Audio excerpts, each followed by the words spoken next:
J'ai découvert que mes parents avaient transféré l'entreprise familiale à ma sœur, alors j'ai arrêté de travailler 80 heures par semaine sans salaire.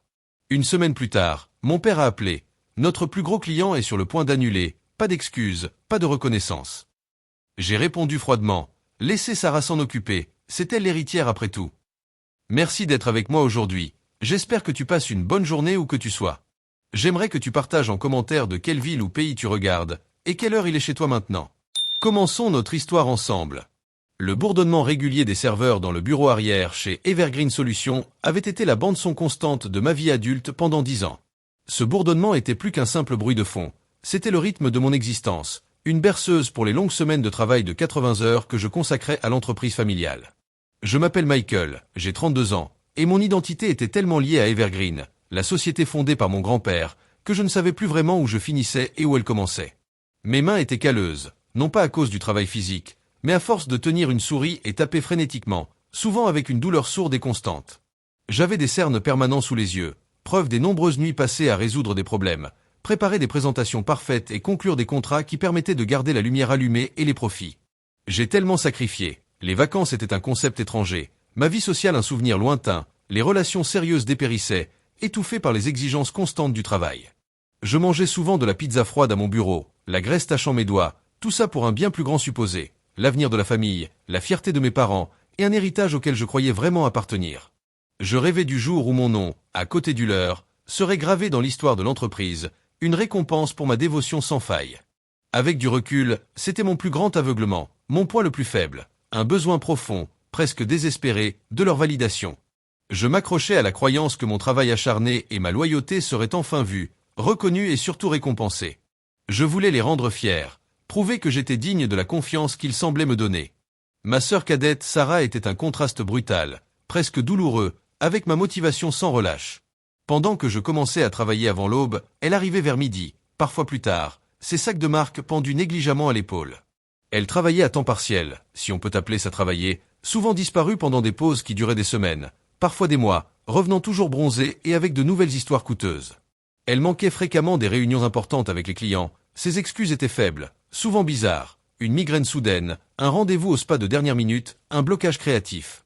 Pourtant, elle était toujours louée, surtout pour ses réussites superficielles, son sens impeccable de la mode, sa capacité à charmer une pièce avec un sourire éblouissant mais superficiel. « Oh, Sarah a vraiment un don avec les gens », disait ma mère, alors que moi, je devais gérer les conséquences d'un délai manqué.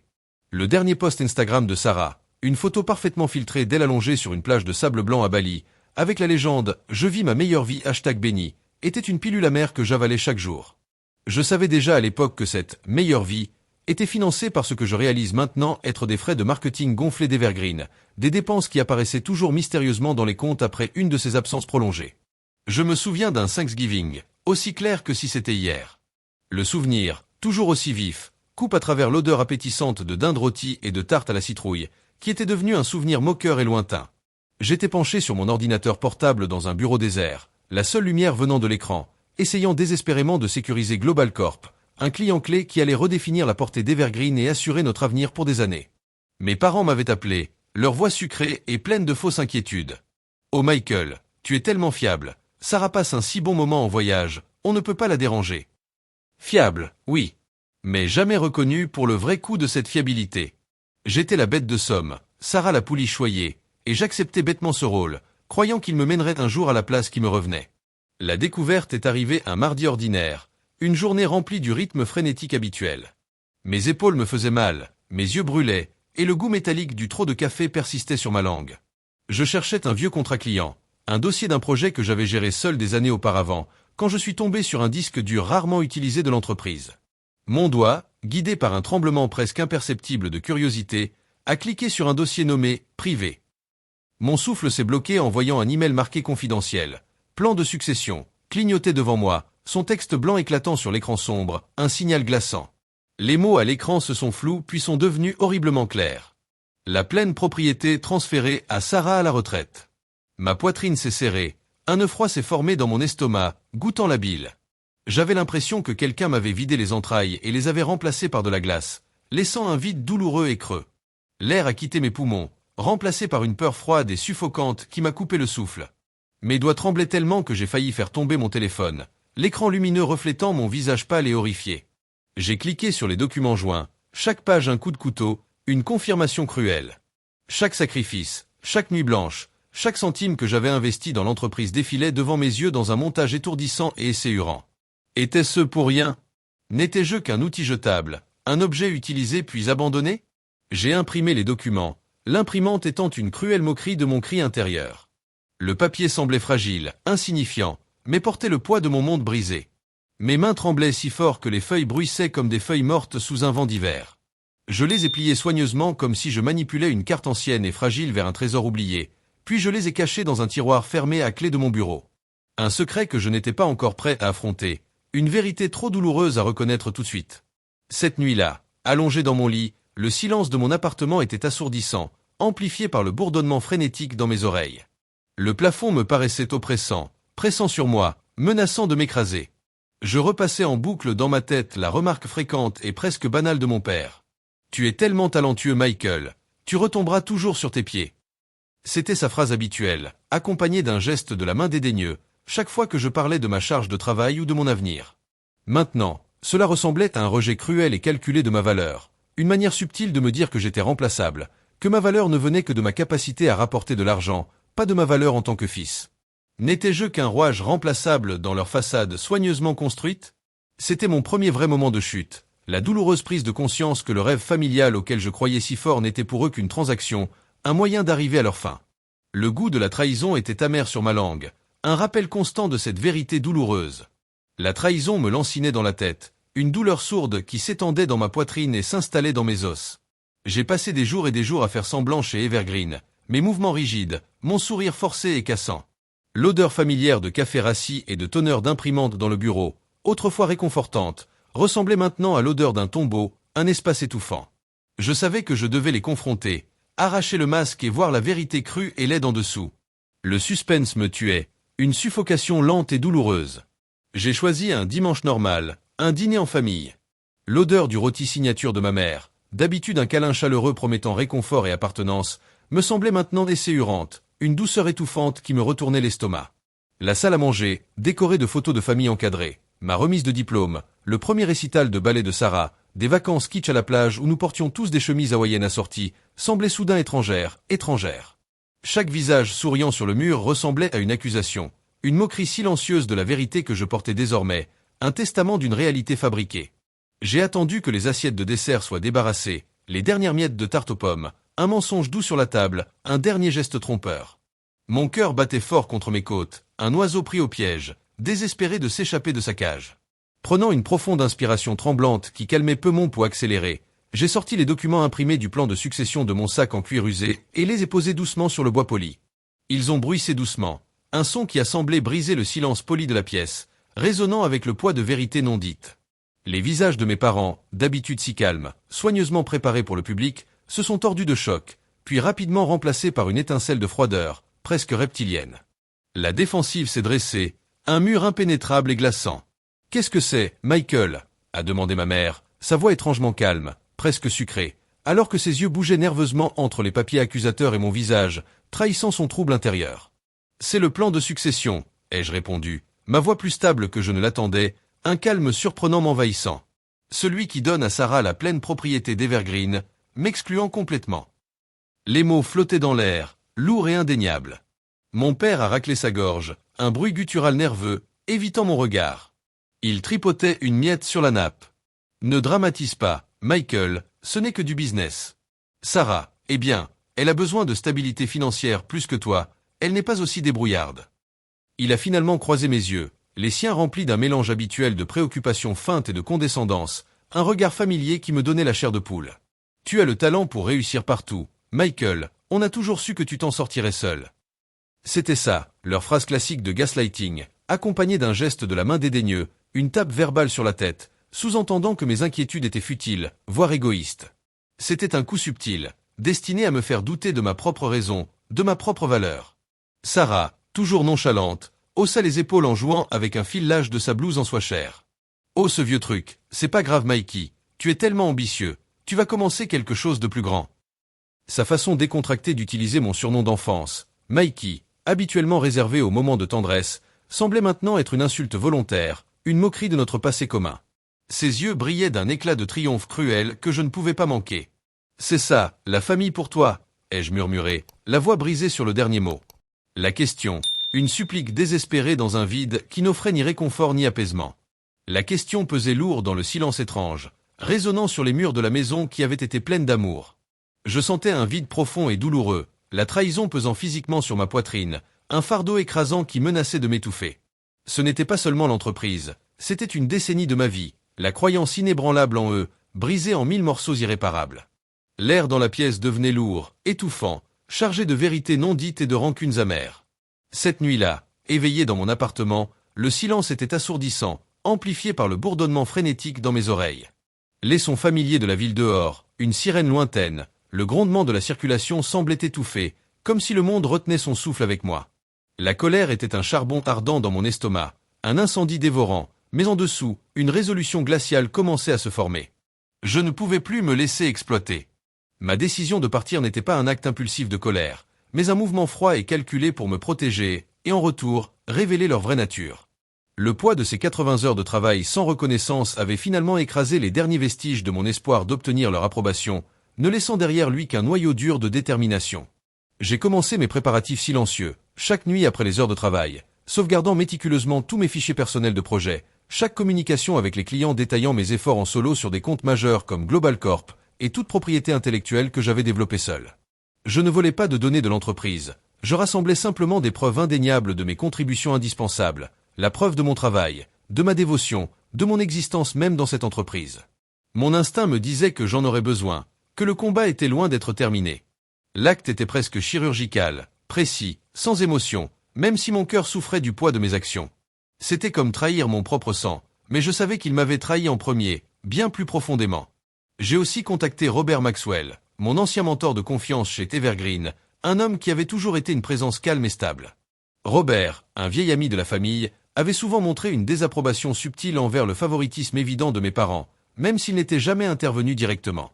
Maintenant, il m'a offert un encouragement discret, sa voix basse et compatissante. « Michael, avait-il dit, ces mots une bombe pour mes nerfs à vif.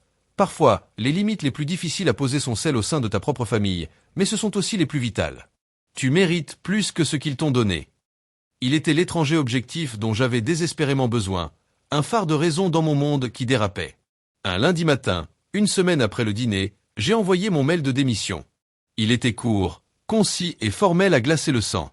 À compter de maintenant, je démissionne de mon poste chez Evergreen Solutions en raison d'une rupture fondamentale de confiance et d'une nécessaire réorganisation de mes priorités personnelles. Je n'ai copié personne d'autre, laissant la nouvelle se répandre seule dans l'entreprise, une bombe silencieuse explosant au cœur de leur illusion soigneusement construite.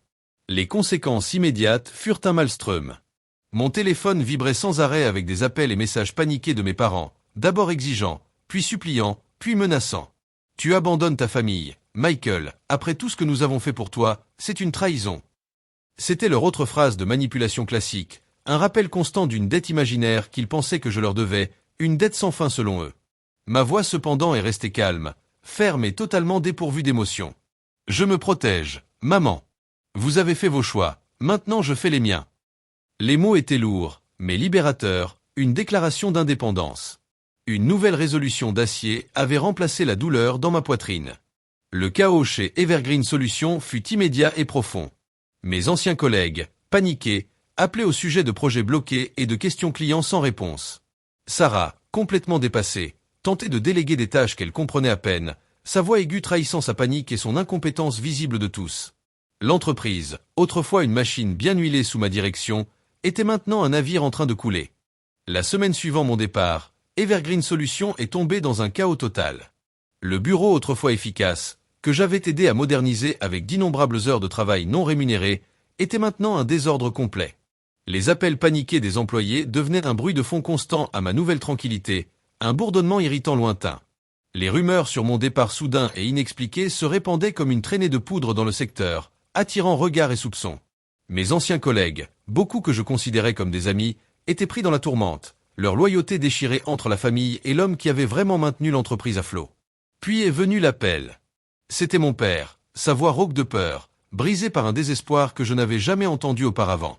Michael, notre plus gros client, Global Corporation, menace d'annuler. Ils disent que personne d'autre ne comprend leur compte. Tu dois revenir. Nous perdons tout. Tu nous détruis.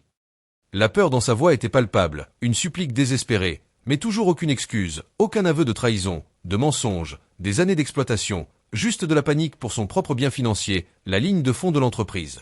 Pas d'excuses, pas de reconnaissance. Les mots étaient un écho amer du passé, une confirmation que leurs priorités restaient inchangées.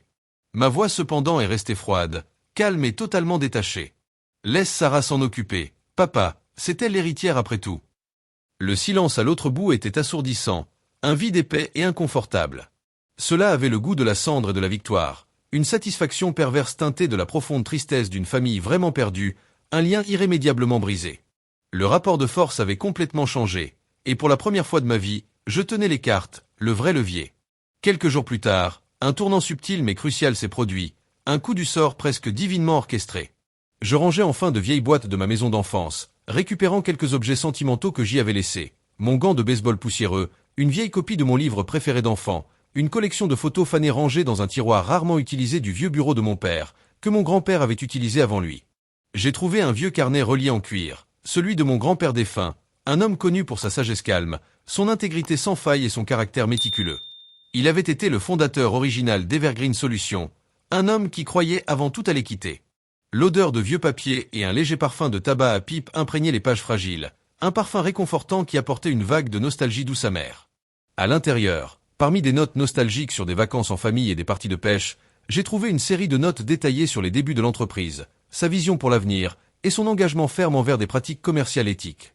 Et puis, là, un document original d'avant la création officielle, un accord de partenariat soigneusement glissé entre deux pages fragiles, presque cachées à la vue. Il précédait la structure actuelle de propriété de mes parents et semblait presque un oubli, un vestige d'une autre époque. Une note manuscrite à côté d'une clause spécifique, presque archaïque, disait « Pour assurer un jeu équitable pour tous ceux qui construisent vraiment ce rêve, personne ne doit être laissé pour compte. » La clause, écrite en une élégante écriture cursive, stipulait que si la propriété de l'entreprise était jamais transférée sans le consentement documenté et un accord d'indemnisation équitable pour tout partenaire principal contributeur, un terme que mon grand-père avait clairement défini, me citant par mon nom à cause de mes premières contributions non payées à l'entreprise familiale, bien avant que je sois adolescent. Quand je passais mes étés à classer et organiser, cet accord pouvait être légalement contesté, pouvant provoquer une vente forcée ou placer l'entreprise dans une fiducie neutre pendant une période. C'était sa prévoyance, un filet de sécurité contre le genre de manipulation que je vivais, un gardien silencieux venu d'outre-tombe. Cette découverte ne parlait pas seulement d'argent, mais de sa foi inébranlable en l'équité, sa reconnaissance posthume tranquille de ma valeur fondamentale, quelque chose que mes parents m'avaient toujours refusé. Cela ressemblait à une main chaude sur mon épaule, un murmure d'encouragement d'un homme qui comprenait vraiment. Armé de cette preuve indéniable, j'ai immédiatement contacté un avocat pointu et empathique spécialisé en droit des entreprises et de la famille, recommandé par Robert. Il s'appelait Monsieur Harrison, un homme aux yeux gentils et à l'esprit vif comme un piège. Il a écouté sans jugement. Je l'ai dit à Robert plus tard, ses yeux reflétant une compréhension tranquille de la trahison, pas seulement d'une entreprise, mais d'une âme. L'évaluation initiale de M. Harrison était claire. La clause était valide et mon dossier solide, surtout renforcé par mes registres précis de contribution et le départ imminent de Global Corp, qui montrait clairement l'incompétence totale de Sarah. Ce n'est pas juste une plainte, Michael, avait-il dit, c'est la justice.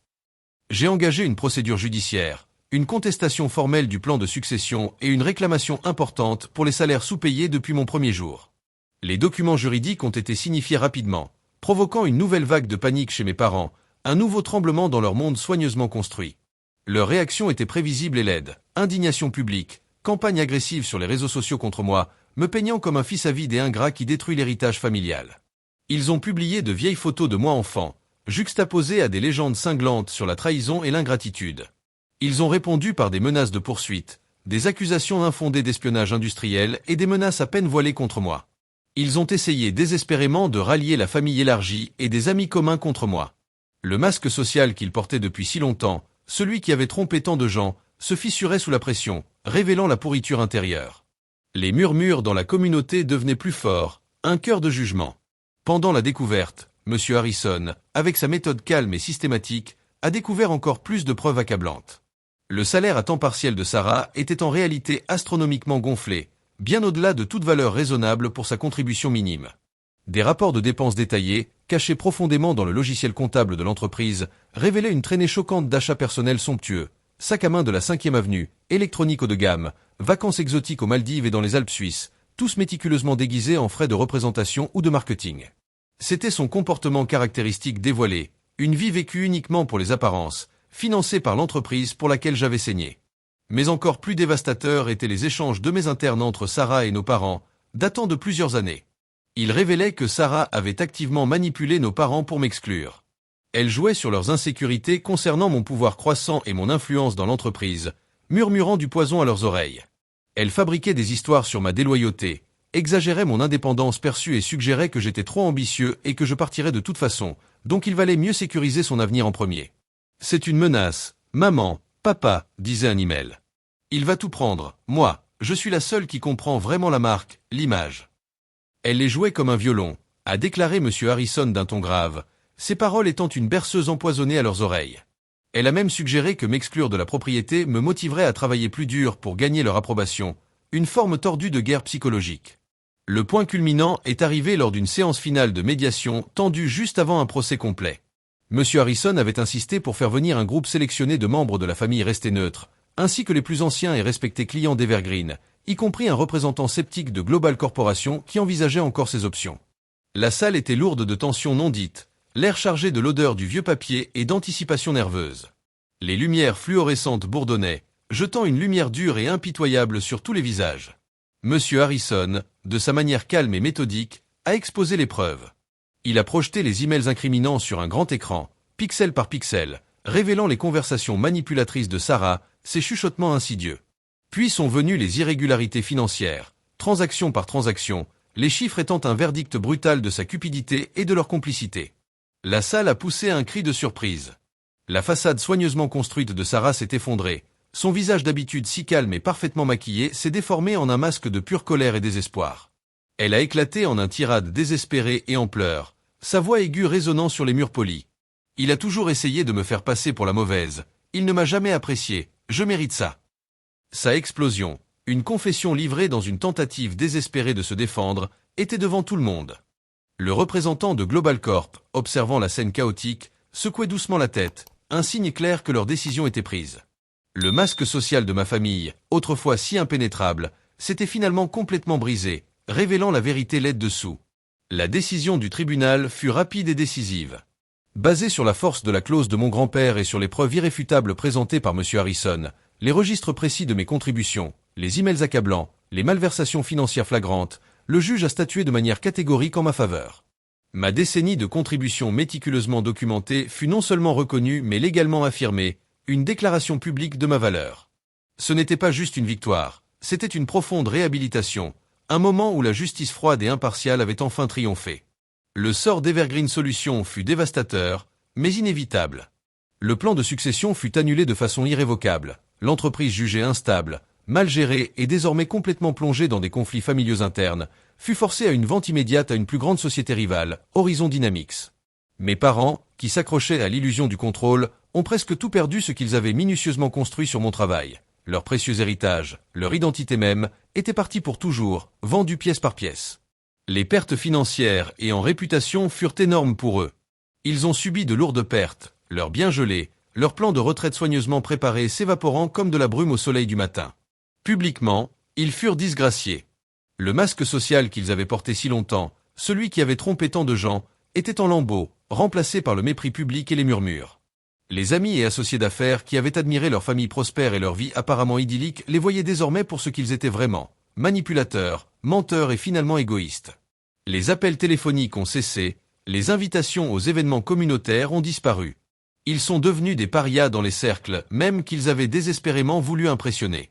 Sarah aussi a subi de plein fouet les conséquences de ses actes. Elle a échappé de justesse à des poursuites pénales pour détournement de fonds, grâce à la négociation stratégique de M. Harrison. Mais les sanctions civiles furent écrasantes. La faillite menaçait, une sombre ombre planait sur sa vie autrefois glamour. Son image soigneusement construite sur les réseaux sociaux, autrefois sa fierté et son bouclier contre la réalité, s'est effondrée, la laissant isolée et exposée. La vie somptueuse qu'elle exhibait était une illusion, et maintenant tout le monde le savait. Les likes et commentaires sur ses posts ont chuté à zéro, remplacés par le silence et le jugement.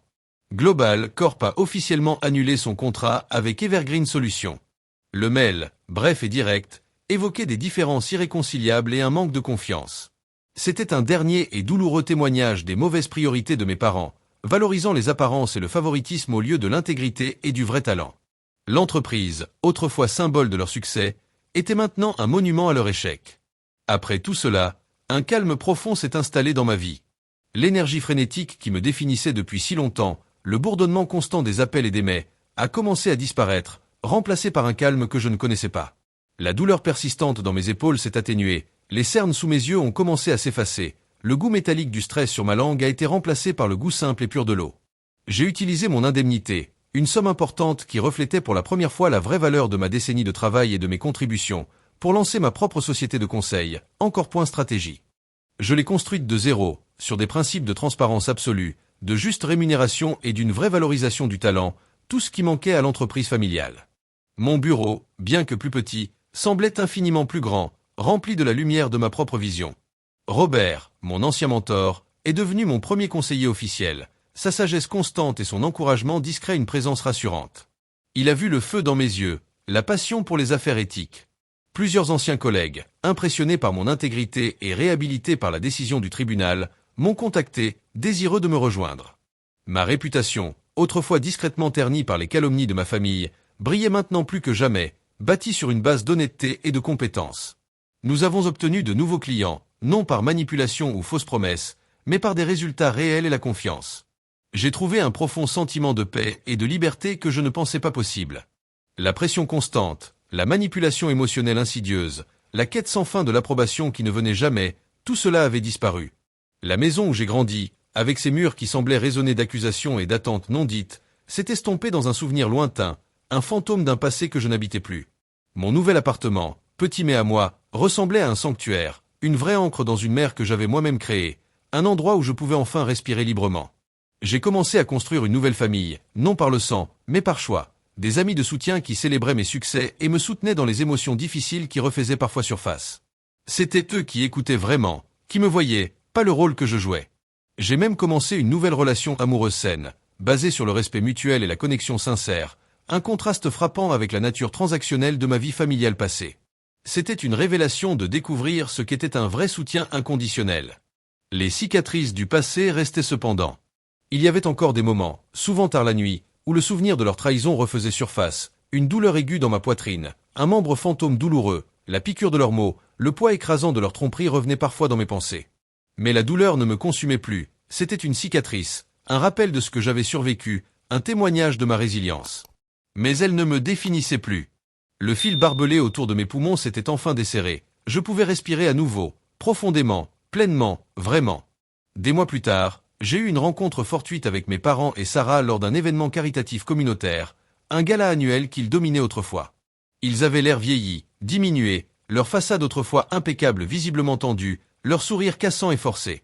Ils étaient amers, rancuniers, leurs yeux portant un regard désespéré et vide, mais toujours incapables d'offrir des excuses sincères.